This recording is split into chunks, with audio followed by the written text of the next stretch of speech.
Hello everyone, it's me Chappy from UniqueTutorials. Today in this video I'll show you how to hide or show different buttons in the toolbar of Chrome web browser for computers. So without further more delay, let's begin. So firstly, just open the Chrome web browser on your Raspberry computer. And now you can see here, these are some buttons showing up right now on the toolbar of the Chrome web browser. So in order to hide or show different buttons in the respective toolbar of Chrome web browser, what you need to do is just click on these three dot icons on the right top corner.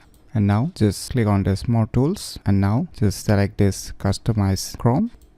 Now here you will see one option written toolbar, just click on it. So now you will see here different buttons present inside this option. So you can see here this home and forward is already being showing up, that is they are already being turned on. So if I disable it or turn it off, now you can see here on the left side of the toolbar the home button is gone, that means it is being hidden. If I turn it on again, now you can see it's being showing up again. So if you want to add more buttons, then you can just turn it on. So now you can see on the above the print button is showing up. If you want to add a search with Google Lens, then it's showing up. If you want to add a translate, and it's showing up. And if you want to hide it, just disable it, then it will get hidden. So by using these cool tricks, you can easily hide or show different buttons in the toolbar of Chrome web browser for computers very easily. So if you never known about these cool tricks, then you should definitely give it a try. So if you find this video tutorial useful, please click on the thumbs like button, and if you're new to our channel, click on the subscribe button. And lastly, thanks for watching.